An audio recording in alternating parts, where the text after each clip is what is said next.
Okay, you're recorded now, Colin. Okay. All right. Welcome, everybody. Hello.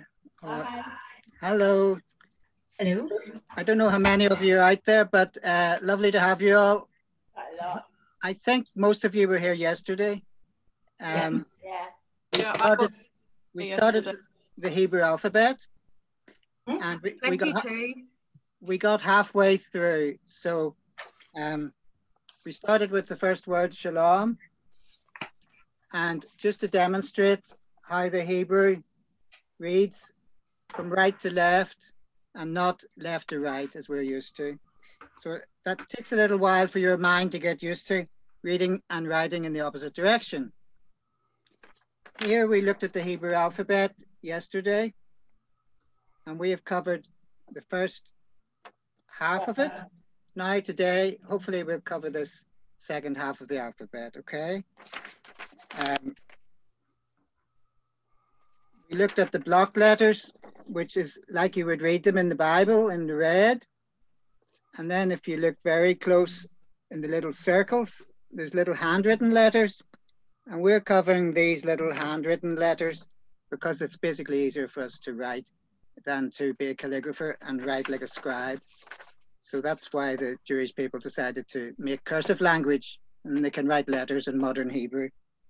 Okay. Colin, can I just interrupt a sec? Yes. So I can't spotlight your video for some reason. It's not giving me that option. So I suggest you ask everybody to go to speaker view. And that way and that way when you hold up a sheet of paper, we'll all be able to read it more easily. Oh, I see. Whatever that is. So, could you mute everybody except for Colin, please? Yes, it's hard to speak over people. I think people have to, oh, I can do it here. Here we go. Yeah, I've done a few. Yeah, I think that's everything.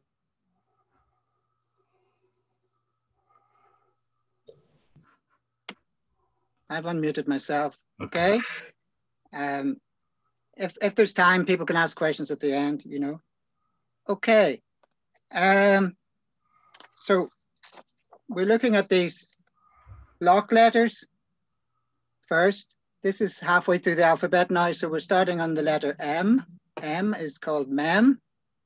So you can see written above, mem, for this block, and then that's the cursive. The cursive looks more like an N in English, but it is the simpler way of doing this block. So they decided to use this. So sometimes you're looking at an N with your English mind and it's actually an M. It can be quite confusing. This circular letter is a samech, which is the S sound, hard S. Oh no, sorry. We covered samech yesterday. Actually, I'll show you samech just to remind you of yesterday. Some letters look alike. The samech and the mem, this is a mem, and this is a mem sofit, which means an ending M. So for instance, shalom, it has a mem at the end, an M sound. Because it's at the end of the word, it's closed, it becomes a circle. And quite a lot of Hebrew words close with a separate letter, although it's the same sound. So mem has an ending M and an ordinary M. So to start a word beginning with M, like Miriam, it would have that letter. If it was in the middle of a word, it would have that letter. But at the end of the word, it would have that letter. But the letter S, samech, also looks like a circle. So there's only a slight difference between them. So your eye gets trained to the two circles. One's more square than the other, and one's more round. And when you see them in words, just be careful not to mix them up. I'm just looking for, we haven't got the samach yet, so that's in the next three letters. Okay, so mem, M, mem, so feet. The word sof means end, sof, and ending is sofit, sofit. So this is mem ending.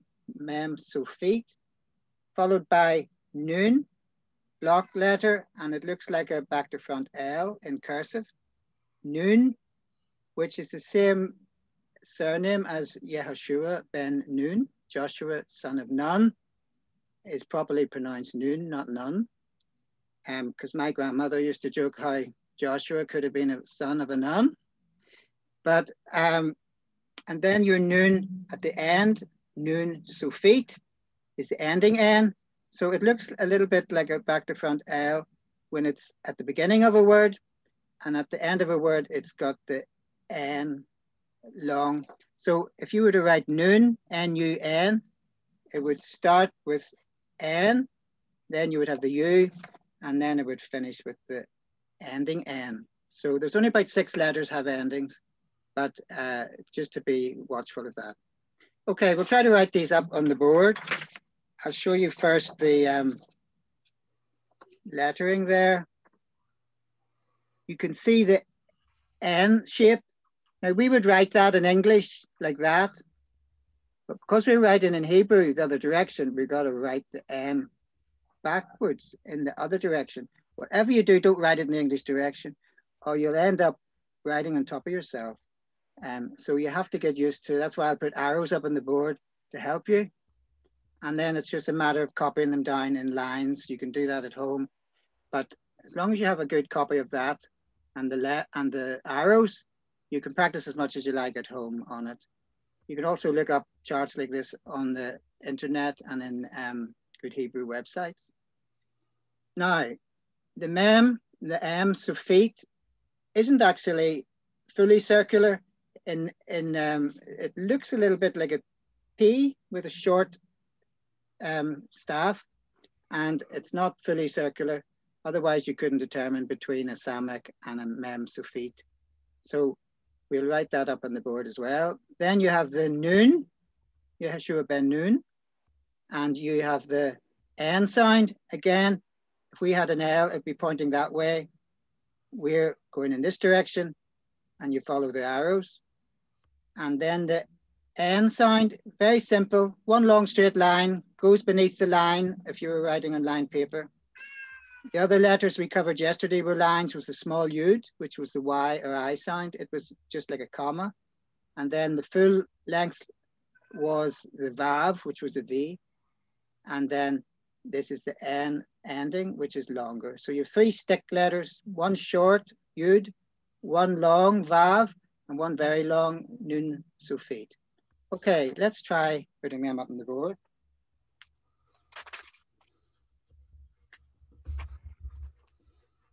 Hopefully you can see the board from where you're at. You could see it yesterday, but I may have to move the computer if you can't see. Right, mem, we'll do like an N, starting from the other direction. Down. And up. And down. Now, if I was writing that in English, as you know, I would write my name like that. Nevin. Well, if you do it that way, you're going English direction. We're going that way, Hebrew direction. So it's exactly the same symbol, but in different direction. So I'll do it large, very large for you to see.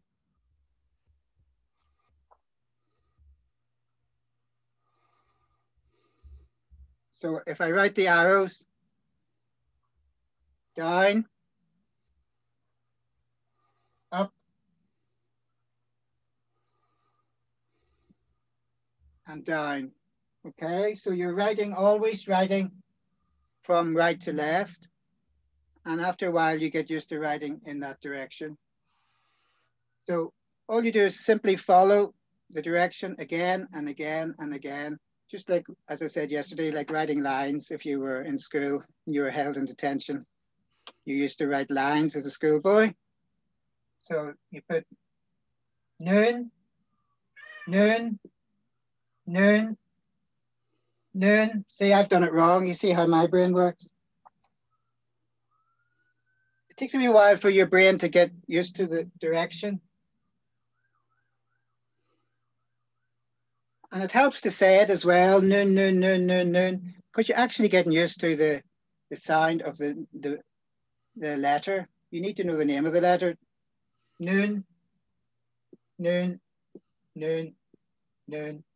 And it's spelled N-U-N. N. It's phonetical, so you can spell it as you like. If you want to spell it with two O's, like afternoon, it's up to you. It's just so that you can pronounce it yourself. Noon, which is equal to the letter N or M. Oh, I'm saying noon. Even I mixed up. That's because I started with Nevin. This is not N, it's M. So I'm even confusing myself. Sorry about that. This is the letter M. Ma'am, sorry. I just had a long phone call before this with a lady with a lot of problems, and my mind is like all over. So I'm literally off the phone and trying to teach here. So please forgive me. Quite understand. We completely forgive you, Colin. It's just one of those times when you could do without a phone call, but we have to be gracious, and it's all part of loving our brothers and sisters. So ma'am is the letter M. And it sounds just like M, so that's a good way to remember it. There's the phone now, which I have to ignore. So mem. Please ignore noon. Now we're going to do the mem suffix, which is the closed letter. As I say, as long as you have one written down perfectly and the arrows, you can practice lines and lines. I used to write notebooks, literally hundreds of lines, and that just got me fluent. It seems a very boring thing to do, but it's a great way to learn.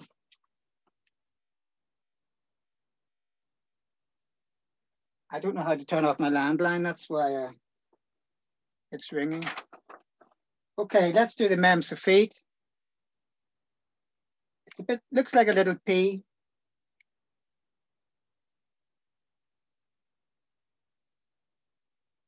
With a short stick. If I do it larger,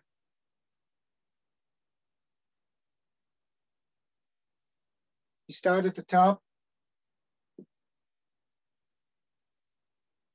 and in, and then up again, down. Now it looks like a P, but it's not a P, it's an M. So you have to nearly disengage from English when you're learning new symbols. So that's mem suffix, ending M.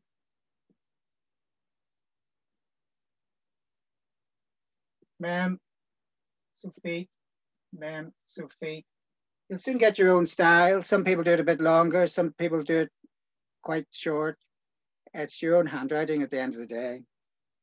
So that's mem suffix. And soft, as I told you, means end. If you're watching a film, you'll see that up, soft, ending. Mem suffix, it's still the letter M, but at the end of a word. Colin, can we ask questions? Yes. So you alternating between soft and soffit. Can you explain that? Because it's a bit like alternating between end and ending. Soft is end. Suffix is ending. So you can call it an end letter or an ending letter. It's the correct terminology, suffix. I was wanting to let you know what suffix meant. So the easiest way to explain it was to explain the word soft. Thank you. Yeah. Okay. So suffix can apply to a few letters. The suffix is always the same meaning. Whenever I mention noon suffix, samak suffix, sahadi suffix, it's the same meaning, okay? Right, we'll go on to our noon, finally.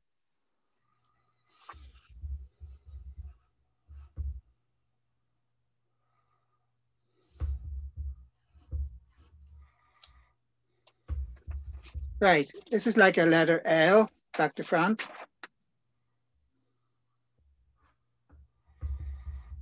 So just like the English L, but take your direction differently.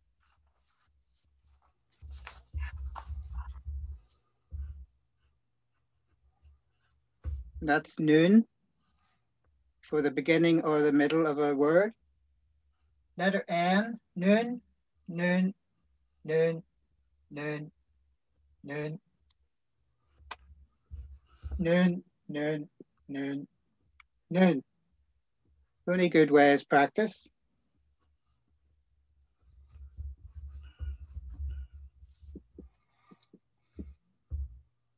So noon is the letter N. Again, when you're writing, you look at that, and for a while you'll even start thinking it's an L maybe in your mind. I struggled for weeks trying to forget the English similarities, so it'll take a little while. So that's your noon. Next we do Safit. This one will be easy.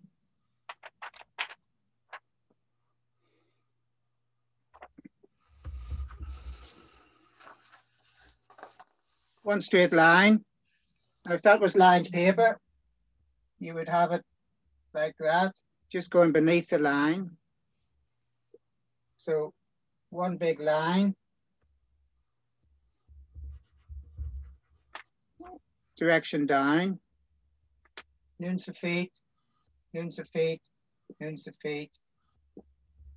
So if you were doing a valve, it would not be beneath the line, letter V. You're doing a yud, vav, a yud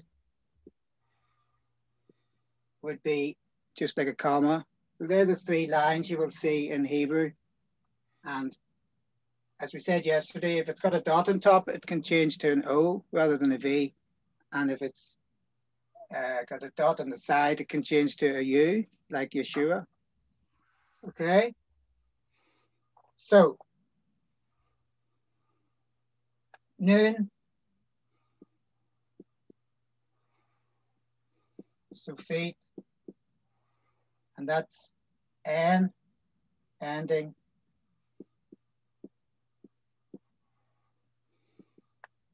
Okay. So, that's three more letters.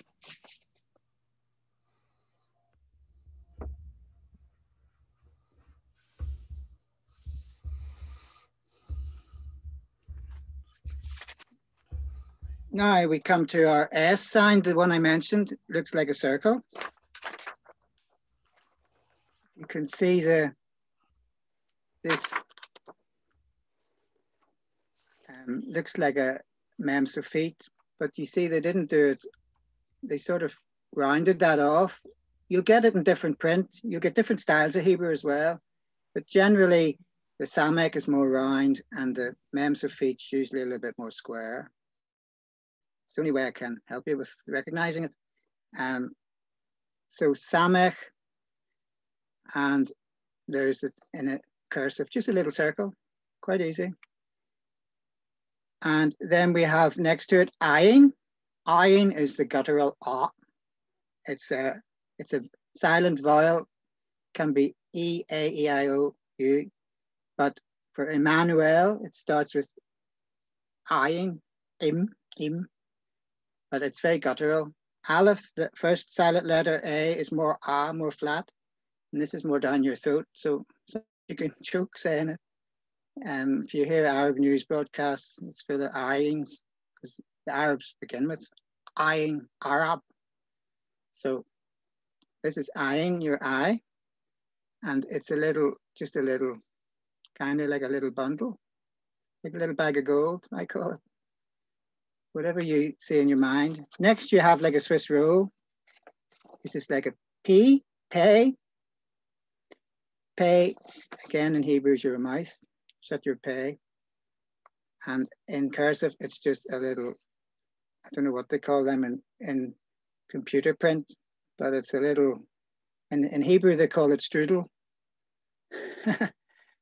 And then you have not quite a full Swiss roll, but one bit of it hanging down below the page, beneath the line, and that's a pay Safit, the ending P. Now, pay has one of the unusual characteristics, like some letters, where it has two pronunciations. So it can be a P, pay, or it can be an F. So you have to watch out. You can see Ephraim, but it's got a letter pay. You wouldn't pronounce it Ephraim. You know it's an F sound. So generally, they put a dot in it to make it the hard P, and without a dot, it's an F. Okay, and this one I'll deal with you. It looks a bit like a treble clef, like the musical sign. It looks harder than what it is, but I'll do it slowly with you. Let's do that now then. The Samach is the easiest. Oh, sorry, I'll show you cursive first, closely. You can see there the Samach going in that direction. And then the eyeing, which goes round like that. And then your pay from the outside in. Again, I learned bad habits. I went from the inside out, and that's my English direction coming out. And this one, we start here, go across and down and round. It looks harder than what it is. So we'll start an easy one first. Samach, letter S.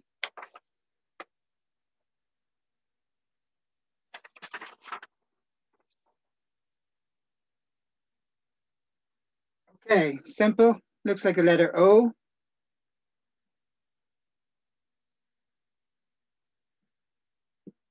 Start here. Work round. Back up to the top.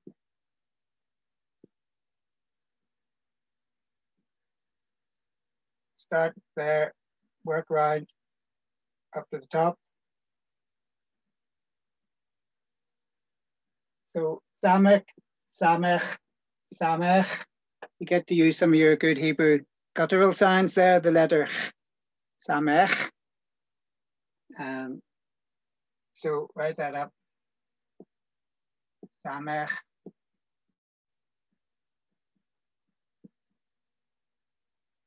Samach is an S. Always a hard S. We come across another S near the end of the alphabet, and it can become a sh sound. Yeshua is an S sound, but it's softer than hard S. This one's never a soft S, always hard. So this, you know that for sure. Okay, letter S, simple enough. Your eyes saying an O, but remembering it's an S.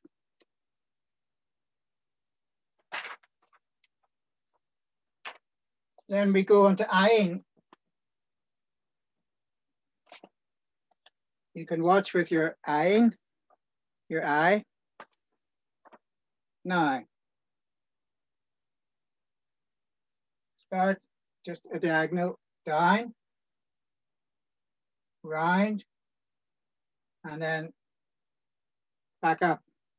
Okay, so make sure you start on the left side,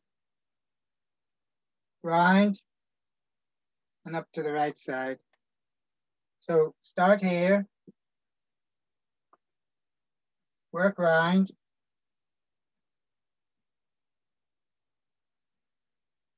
and finish on the right.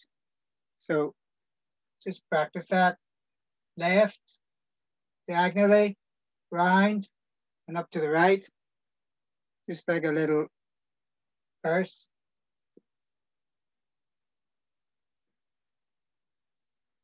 That's eyeing. Oh, I'm doing the wrong way around.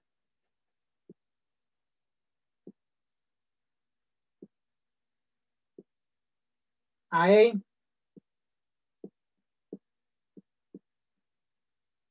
So this is a silent letter.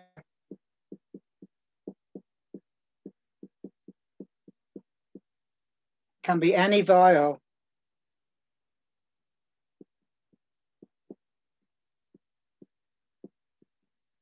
So for instance, if I put a dot there, it's an I sound. If I put an E, 3 dots, it's an E sound. So we're not going to do the vowels today, but it's to let you know how a silent letter can take on a vowel. But it's still the remaining letter. The letter form never changes. So there I put a little T shape underneath it, becomes an A sound.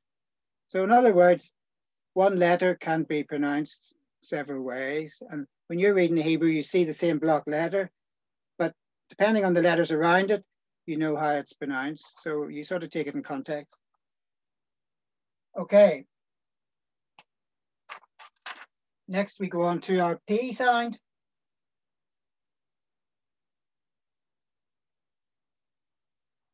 pay. Now we start at the top.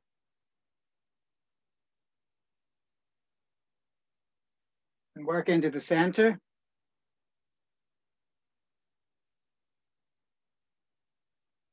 If you start from the center right, you'll never get rid of the habit, because I had difficulty with that learning. If you learn it the wrong way, you'll never, very hard to straighten it out later.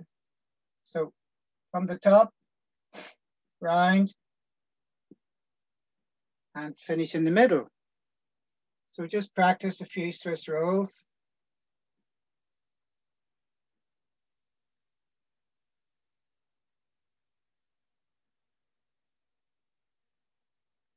And again, if you want to put a dot in the middle, it'll show you it's a P. Without the dot, it's an F. So strictly speaking, they would call an F fey, but usually they just say pay. But if you're learning it in school, they would teach you fey. But in everyday life, you would just say the letter pay when you're describing even an F. But pay is the P. So P and F. P always has the dot. Okay. How do you make a Swiss roll? Push him down the hill. Right. You got that okay?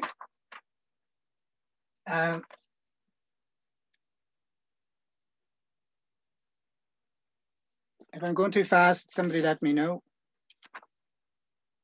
Now we do pay so feet. So we did our ordinary pay. This one is a little bit tricky, but okay. Yesterday we did the lamed. We did the learner driver, do you remember? And it was a bit like this. A bit like a long S, lamed, which was the letter L. We use that as a base. It's very easy to complete this. That's how I remember it. So I would do my lamed. That's it, completed, your letter L. And then simply cross over and down. You finish it off like that. That's the easiest way to remember. So do your long S shape and then cross over the main stick and then back in. So I'll do a large one. From the bottom up, like a long S, cross over the main stick, like that, and then back into the body. Okay, so always start at the bottom, work up till you get to your long S looking shape, your lamed, and then simply cross it over and then tuck it in. So it looks a bit like a treble clef or something musical, but it's the only way I remember. So these ones took me the longest to learn, but they're probably the ones you use least.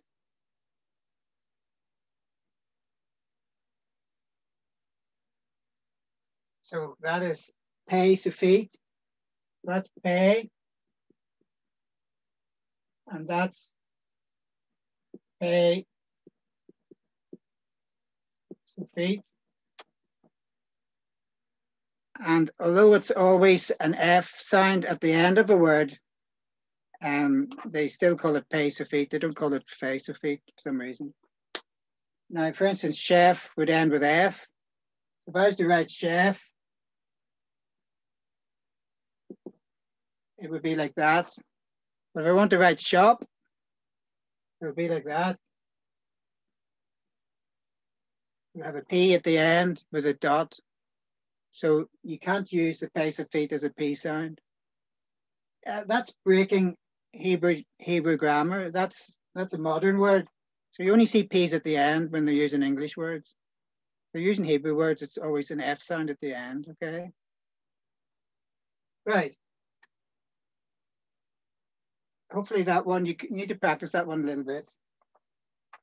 So that's the P ending.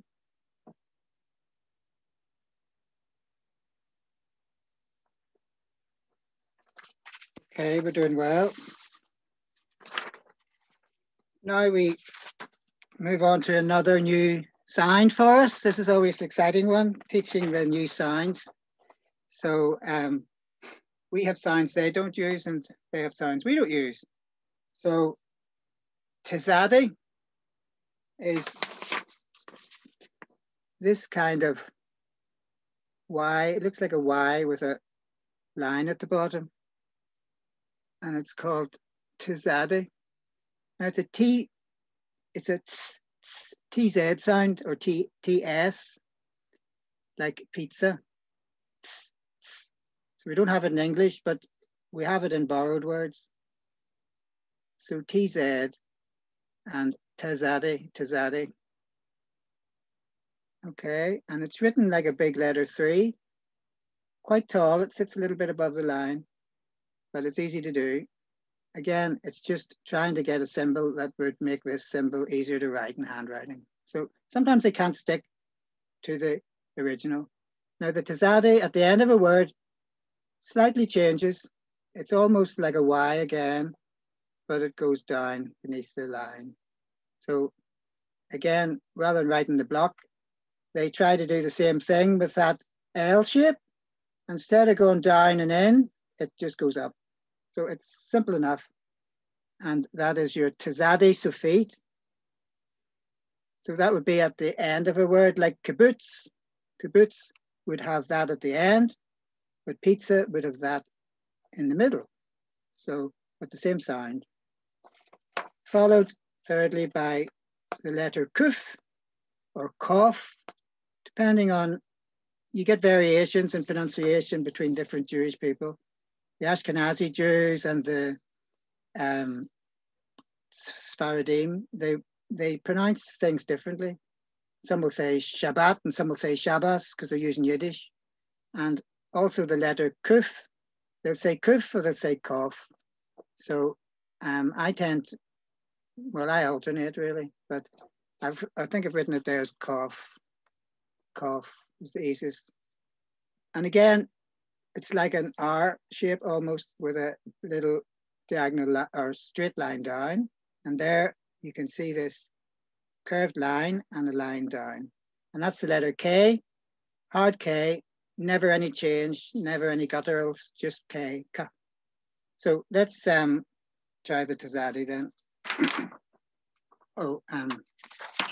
Show you the cursive up close. You can see like the letter 3. And then we do the S shape and then just cross the line and up. So the other one crossed the line and in. So that's the only difference. And the kuf is the curved line and straight down. Okay, let's try that. Tizadi. Again, it'll look to your eye like a number 3.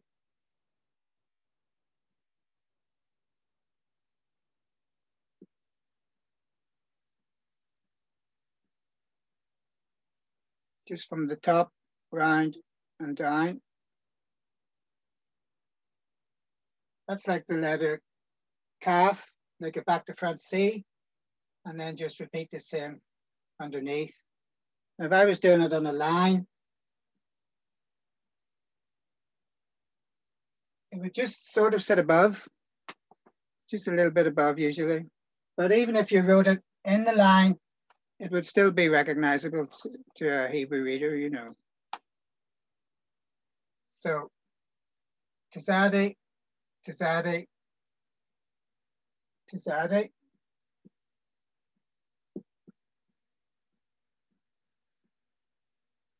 And that's TZ or TS. There's no other real way to describe it in English. It doesn't exist in English. Okay, then we'll try our ending one. Just remember that hey, so feet, and the lamed still in your head.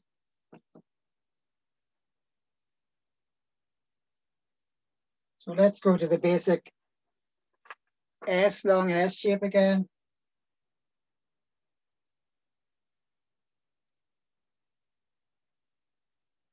Okay. And all we do, starting from the bottom, up. And I'll show you the other one we did, round and in. Instead of doing that, we go round and up. Okay, slight modification. So your tall S and then cross the stem and up. So I do a big one. Long S shape, cross the line and up. Okay, start at the bottom, work up till you get your lamed shape, like your long S shape, cross the line and then up. So again, just practice. Zadeh Safit. Zadeh Safit. The more you practice, you realize it gets quite easy. So Zadeh Safit is the TZ ending.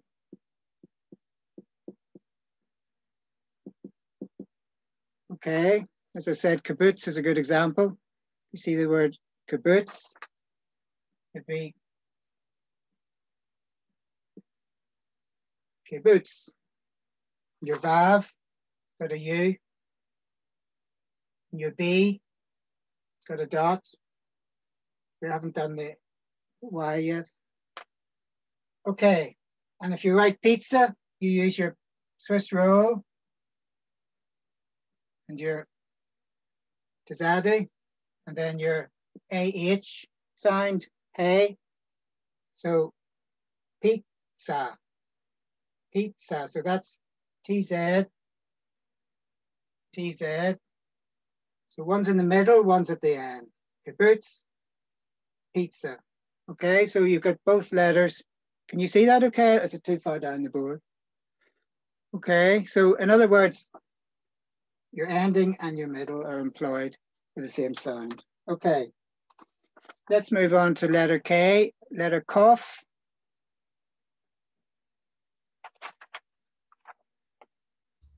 Colin, I don't know if I'm the only one, but I wasn't here yesterday. Oh yes, so it's hard to catch up. That's fine. Obviously, you must do it for the main bulk of the group, but I'm just following you. Yeah, I'm probably going too fast. The problem is, it's just right. It's just right. Unless other people want to say you're going too fast. I'm worried about the time. Yeah, you have to keep going, or else you can't get to the end. What time is it? 12 past. It's just after 12. So we're supposed to finish what, 12:30? So is that right? You could, 11:30. You might be able to carry on for a bit after 12:30. I'm not sure. Yeah. 12:30 is the stated end. I don't like rushing too much, but again, I would like to complete it if I can. So just bear with me and see how we get on, okay? That's why I said write one letter. You don't need to write loads of them. Write one good. Write one example with the arrows. And as long as you get that today, then you can write and write at home. Don't do all your practice now. Just get the right form of the letter and write the arrow directions. If you have those two things on your page, you don't need anything else, okay? You can practice it at home. So, right, let's do letter Kuf, Kof.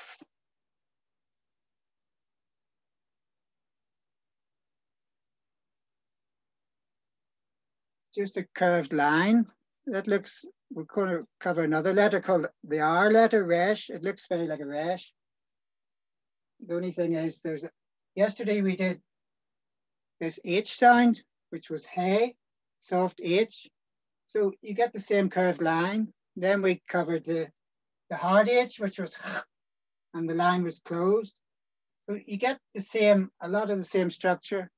You have the curved line, except if you're writing the soft H, it continues down beneath the page. So beneath the line. So that's a K, kuf. Your handwriting will change. You can write it shorter, you can write it longer. But basically, all one direction, down, down. The two lines don't meet. There is a gap between them. So kuf, kuf, kuf, or cough. Some people say H, some people say H. It doesn't mean it hasn't ceased to be a letter. It's just different pronunciation. I don't know what's like in other countries, but in Northern Ireland, that's how we tell the difference in the religion. I'm sorry you're not getting all of our chuckles to your joke. Yeah, but that's how we know what school you went to. It's the same in Israel when they're doing their ayins. They know if you're Arab or not, you know. Okay. So letter K, cough.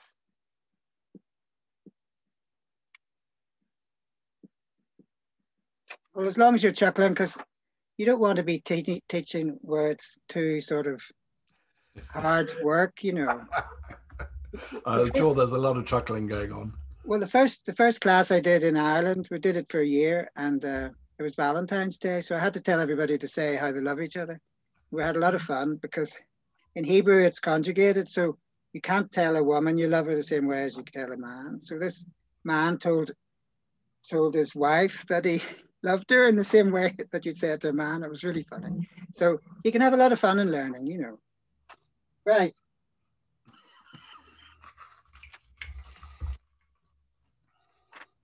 We're nearly at the end, actually, so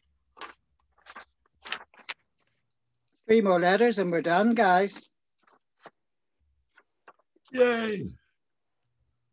We've got Resh, Shin, Taf, R, SH, or S, and T, or second T.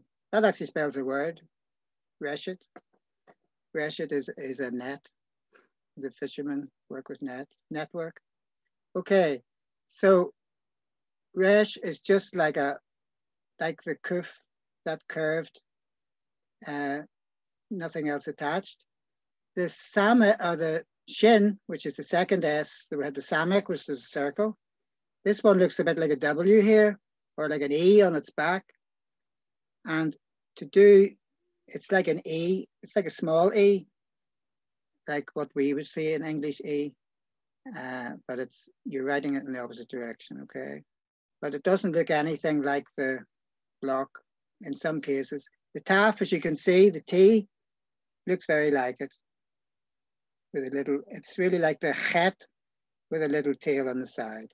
And that's the last letter of the Hebrew alphabet. The first one's Aleph, the last one's Taf, 22 letters.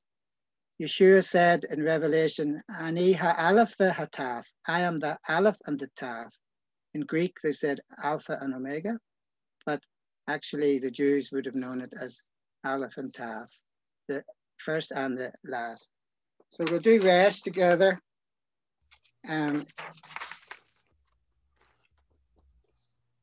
You can see it's just a curved line.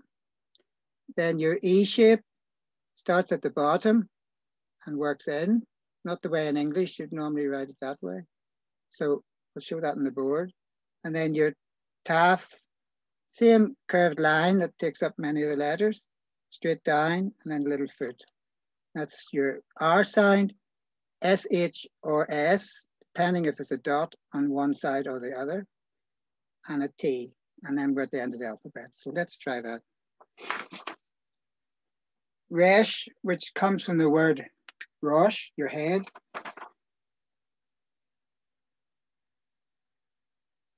Just like that. Again, you get your basic, you know, that's the chet, that's the taf. They're all very similar. and that was the kuf. So that basic curved line forms a major line for most of some of the letters. But for this, it's just the curved line on its own. Just one direction from the top down. Resh, resh, resh, resh, resh. So again, easy to remember because it begins with the letter R, resh, and the letter R in English. So resh.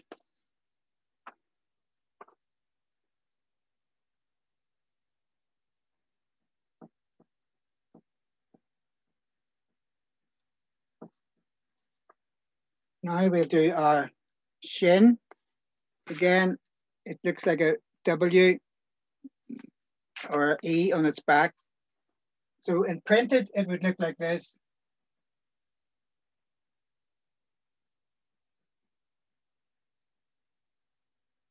Something like that, very fancy. You couldn't write that when you're writing to a friend. Could you imagine writing an electric bill or something and writing? It takes too long, but you can print it all right, but not write it. So they just do the, like an E. If I was writing E in English, I would start in the middle and out. But with this, you start at the bottom and round, a bit like a Swiss roll, but not quite. So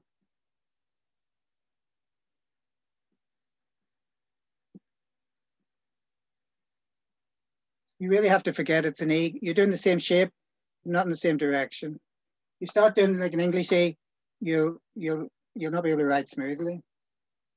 A lot of people copy letters in Hebrew to try to learn on their own, and they're not taught this direction, and they're writing all over the place, you know. So at the bottom, up and round, bottom, up and round, bottom, up and round, shin, shin, shin, shin. So shin reminds you it's an SH, sh, sh. One letter, two letters in English, but one letter in Hebrew because it's just a sound you're imitating. Sh. So SH sound. It's mostly commonly SH, less commonly a hard S. So if it's a hard S, they put a dot on the right-hand side for it being SH. And for a hard S like Israel, it's not a samek, it's a shin. They put the dot on the left-hand side. So that would be called sin. So Israel has sin in it, believe it or not. But that's plain English words, not Hebrew. So sin is a hard S. So you can have a samek, the circle, as an S, or you can have the SH as a hard S. Just depends on the structure of the words. There's no reason for why there should be one chosen over the other. It's just the nature of the language. You learn these things. I used to ask my teacher, why is that? And they don't have an answer. They just go, have this word that explains everything. They say, kacha. I say, what's kacha? Just means just so because. So every time I ask a question, the teacher would go, why is that like that? She'd say, kacha. So you don't always get an answer in Israel why things happen. But so with so shin and sin, dot and dot. So you'll know it's a dot on this side if it's sh, or a dot on that side if it's sa. But when you learn Hebrew as a language, the dots and dashes are taken out because you don't see them in all the newspapers. You keep them in the Holy Bible because it's a holy book. And the Masoretics Jews invented that to be able to pronounce the ancient language. But when you're in a busy city looking at signs, they don't dot and dash every word. You know, it's helping us when we're beginning. So sometimes you can get words mixed up. The same words could have different dots and dashes, you know. I was looking at this word, talpon, talpon. What's a talpon? And they said, telephone. So, you know, you just got to recognize, you know. Right. Tav, last letter. Our famous curly line. Last one, you'll be thankful. Straight down with a straight line and then a little foot. Okay. So curved line, straight down, and a little foot. So that's called Tav, Tav, and that's the letter T. There is no TH sound in Hebrew, but sometimes when they're transliterating English, they will use this T instead of the tet. The tet's always hard. So Tav, Tav, Tav, Tav. So remember there's two T's, tet and Tav, two S's, Samek and Shin, and you have two V's, the Vav and the Bet, which can change to Vet. So if you remember those things, you'll not get too mixed up. But you've learned the basic structure of the alphabet. And if you get a sheet of paper, which I have showed you yesterday, something like this to help you learn, where you can see the block letter, and then get the pronunciation of it, Aleph, and then get the form in the handwritten block. That's the printed block. That's how you can also handwrite block. And that's what we've been learning today, the cursive. So this is a very good sheet of paper I give out when I'm teaching here. It's called Hebrew for Christians. They have a website. So if you want to look that up, you can print this page off, Hebrew for Christians. And they do a lot of basic Hebrew. And this printout has been invaluable for me doing classes here in Northern Ireland, you know. So we have reached the end. I was going to teach you a word. Tudah. Should we unmute ourselves for this bit so you can Yeah. hear? Tudah means thank you. Thank you. And Toda. we have reached, Thank you very much. Thank you, Judah. that is the end, the soft. Oh, this. soft. Toda rabba, Colin. That's soft. Thank you very much. Thank you. God bless you, everyone. God bless you too. Great teaching. Appreciate it. Thank you. Yeah. If I had more time, I could elaborate more, but I think Steve's thinking of doing this more regular. So watch the space. I told him I'm happy to do it, you know. Oh, yes. That would We'd be like great. to learn. Yeah. I only teach it as I learned it, you know. I learned it as a chef in the street. You know, I didn't learn it academically. I learned 2 kilos of tomatoes, you know. So that's the way I teach it. So